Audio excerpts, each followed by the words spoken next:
terima kasih para penonton Dhamma TV yang selalu damai di hati. Sekarang saya akan beranjak ke Ibu Trah Singosari ini, Bu. Jenengan sekarang sudah menjadi keluarga di Singosari. Minum air di Singosari, pagi, sore, siang, malam, telapak kakinya juga ngambah Singosari. Nah, nuwun sewu, jenengan umpama, karena Singosari itu terkenal, Bu. Nasional terkenal, internasional pun terkenal. Bahwa Singosari itu mantan atau bekas suatu peradaban yang besar. Berdirinya Mojopahit karena Singosari dulu. Singosari karena Ndoho dan lain sebagainya. Tetapi umpama orang berpikir, ngutek-ngutek think-thinknya ini, mikirnya itu di Singosari. Barulah berdiri Majapahit 341 tahun. Nah, jenengan sebagai priyayi sekarang lenggah di Singosari, andai kata suatu saat bentuk kerajaan-kerajaan dulu itu pelan-pelan bahasanya, ndak usah ngotot, ndak usah ngoyo, kan orang jarang yang nutut, Bu. Jarang yang nutut dan pasti banyak yang dirugikan. Kalau kerajaan-kerajaan ratu-ratu seperti leluhur kita yang memimpin Singosari, ngatur rakyatnya, terus terang aja, saya terus, tapi pun kondo-kondo sebelah ya, terus terang aja tiru-tiru Jogja.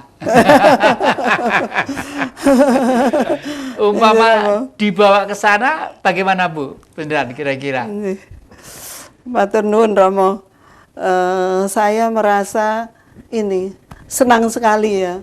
Yang pertama, kalau kita kembali flashback ke belakang, namanya kerajaan itu sebenarnya menurut saya ada tatanan di mana sang raja ini, kalau rajanya itu memimpinnya bagus, seperti beliau tadi cerita, itu akan rakyatnya juga mengikuti. Gitu. Waduh. Jadi saya sangat setuju bila mana pelan-pelan back kembali ke belakang, tapi itu ada sentuhan yang modern, tapi modern dalam konteks ada budi luhur, budi pekerti yang harus kita pegang, Romo, seperti itu.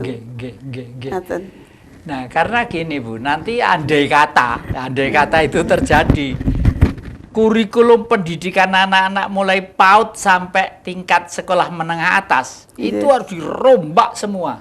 Harus, supaya manusianya satu, budi pekertinya bagus, dua kali nasionalismenya tinggi, yang ketiga kecerdasannya itu bijak.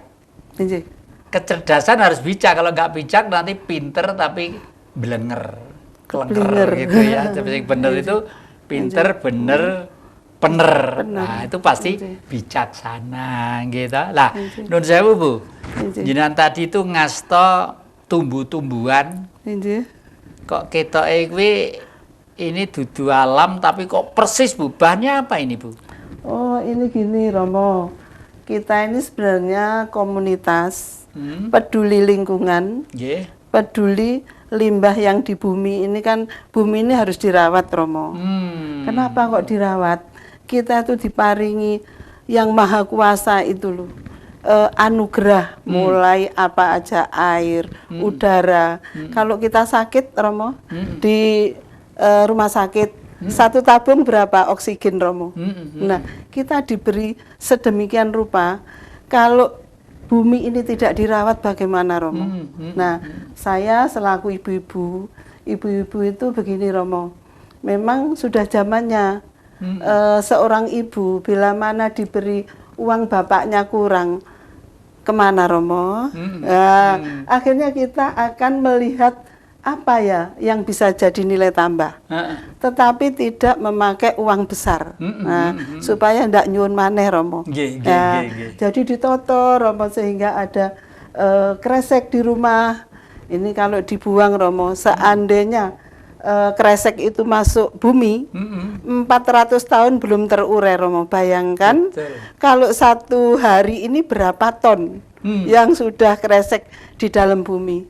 Jangan-jangan 8 generasi ini 80 kali 5 kan 400. Itu dipaculi lagi. Canggah kita dulu belanja, loh lah kok isik kreseke itu. Nah, itu yang membuat pemikiran itu. Kemudian saya juga begini Romo. Saya karena dulu sekolah saya di SD Taman Siswa, ajarannya itu ajaran budaya itu sangat kental. Nah, budaya itu mengaitkan perilaku kita Romo. Nah, jadi memang di dalam budaya tadi akhirnya orang tuh gimana sih kalau ambek Romo nih? Bagaimana? Nggak terus lewat ucul. Itu yang saya sekarang terima, dan anak-anak ini ya sudah mengikuti pola-pola ibunya. Nah, kembali yang ini tadi limbah ini Romo. Satu, untuk mengurangi limbah bumi, paling tidak kita peduli. Yang kedua, ada nilai tambahnya. Nah, apa nilai tambahnya? Dari kresek 7 lembar Romo, harganya itu cuma berapa perak.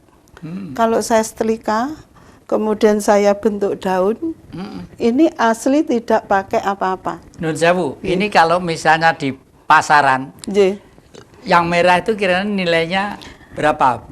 Ini kan semua limbah juga Romo. Yang bawah ini namanya daur ulang KW1. Dari limbah kresek apa aja, plastik apa saja menjadi bijian plastik. Setelah itu didaur ulang menjadi rotan sintetis. Nah, ini kalau sudah dibuat macam-macam, dan ini dibuat macam-macam, katanya Romo tadi ada yang terkenal sekarang aglonema janda bolong. Nah, itu saya bisa buat segini ini kalau di rumah saya hanya 100. 100 ya? Tapi kalau masuk gerai Romo, nah, ini bisa 150. Waduh. Sampai Nilai tambahnya itu. Padahal nilai nominalnya sebenarnya berapa? Sampai 7.500? Cost productionnya lah. Cost productionnya ini sebenarnya 5.000 nggak nyampe Romo. 5.000 nggak nyampe.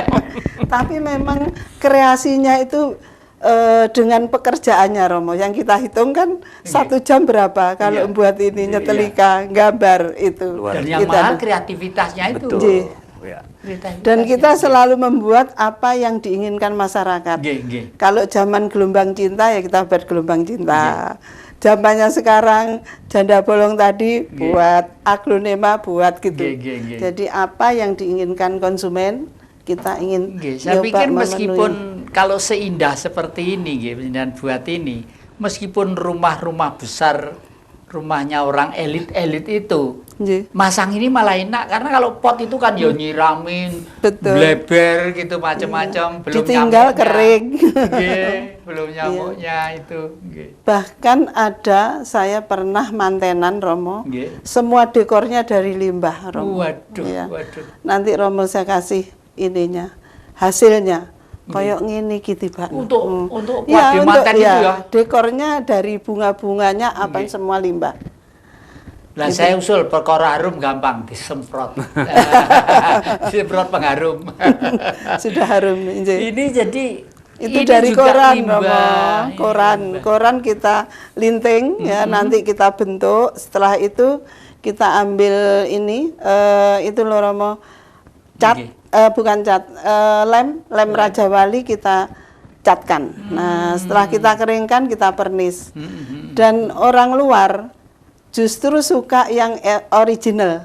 Seperti ini kan kertas kertas asli Romo, tidak diparingi apa gitu. Apa warnanya itu kayak acak-acak. Natural. Waduh. Dan saya tadi Romo ke penjenengan kan ada foto-foto atau apa, nanti saya buatkan bingkai dari koran Romo. Jadi Romo nanti juga merasakan, oh iki anak bangsa ini sebenarnya bisa membuat nilai tambah yang bersama-sama Romo. Iya, bagus. Dari sesuatu yang dianggap sebagai kotoran atau limbah. Limbah tadi. Tapi ternyata bisa kita buat sebuah nilai. Betul. Dan itu pun bisa disebarkan ke mana-mana Romo, karena seorang ibu itu pasti ada PKK, Kalau gitu kreasi jenengan itu terkait dengan perjuangannya Mas Bibi ini ya. Karena apa? Sementara limbah kita daur ulang menjadi barang yang indah dan bersih. Lah, air yang fungsinya itu sangat bermanfaat dan penting untuk hidup dan kehidupan dikembalikan menjadi murni dan suci. Nah, makanya nanti program pendet itu apa Mas? Aku kira ngeling Puji Tirto Suci. Puji Tirto Suci. Beneran kupas pelan-pelan. Puji Tirto Suci. Puji itu artinya nun sewu. Ya, jadi puji itu adalah kita memuji, mensyukuri tirta air dan suci. Jadi kita dalam rangka puji Tirto Suci itu adalah mensyukuri nikmat berupa air yang bisa untuk kehidupan, mensucikan, suci dan pastinya menghidupkan. Nah, jadi itu betul sekali Romo, terkait sekali sebetulnya filosofi itu. Tadi saya ketika beliau menceritakan ini yang saya langsung terpetik adalah sabda leluhur, mamasuh malaning bumi mangasah mingising budi. Ya, itu dari Sultan Agung Hanyokrokusumo. Jadi apa yang dilakukan ibu ini mamasuh malaning bumi. Jadi kita membasuh malapetaka bumi. Jadi sebetulnya termasuk memberdayakan kembali limbah-limbah menjadi sesuatu yang berguna. Itu kan termasuk sebetulnya upaya untuk membasuh bencana. Jangan sampai terjadi hal-hal kotoran itu menyebabkan malapetaka, penyakit atau apa. Tapi menjadi sesuatu yang berguna. Nah, cerminan dari proses karya ini adalah dalam rangka mengasah mengising budi. Jadi mengasah jiwa budi pekerti tadi. Jadi kok anu sekali. Dan semua itu tidak akan mungkin kalau tidak muncul dari mata air rohani yang ada di dalam setiap diri pribadi ini tadi. Alhamdulillah Ibu tadi kan diajar di taman siswa dan sebagainya. Itu sebetulnya adalah dalam rangka budaya itu menghidupkan mata air rohani tirto yang ada di dalam diri, tirto suci perwitosari yang menyebabkan gerak kreativitas dan memperbaiki kehidupan semesta. Apa bisa kita artikan bahwa yang jenengan kerjakan itu kalau di pewayangan ada Bratasena Werkudara menemukan banyu suci Perwitosari itu ada kaitannya di sana ya? Sangat terkait. Ya, para penonton Dhamma TV yang kami muliakan, memang hidup itu pernah penuh, maaf ya, penuh dengan dialektika dan dinamika kehidupan yang intinya adalah kita diberi otak untuk berpikir. Tujuannya apa? Memikirkan supaya kelestarian antara manusia dan alam itu masih terus sinkron dan akrab. Jangan sampai ada manusia justru alam semakin rusak. Dan nuwun sewu Bu, jenengan sing daleme Singosari nggih. Saya dulu di kebun saya di Singosari itu ada pohon apel, pohon apa itu langsep Singosari, kepel apel, nuwun sewu, banyak ditegori. Nggih nuwun sewu nanti penjenengan nek kumpul-kumpul sama ibu-ibu mbok tolong pohon-pohon langka itu dipelihara dengan baik ya. Nilainya dengan hasilnya itu tidak seimbang. Hasilnya satu pohon itu paling berapa, untuk reng atau usuk paling berapa ya. Tapi kerugiannya ini sekarang langsep itu sudah nggak ada lagi. Langsep Singosari itu sudah sulit. Benar masih tumon pada langsep Singosari itu di mana? Ini Romo, hanya tinggal sedikit dekatnya Kendedes, itu ada pemancingan. Itu aja kagungannya orang Chinese. Oh. Yang masuk itu Romo. Sini ada pabrik tahu, depannya itu ada langsep kira-kira 20 pohon. Yang lain sudah tumbang, bukan tumbuh langsep, tumbuh rumah Romo. Oh, gitu ya, tumbuh rumah. Makanya saya terima kasih, matur nuwun Bu. Nanti kita lanjutkan nggih. Nah, para penonton Dhamma TV yang kami muliakan, katakanlah masih belum terlambat ya. Kita mulai lagi, jangan kemana-mana. Masih di depan Jejak Ki Jati.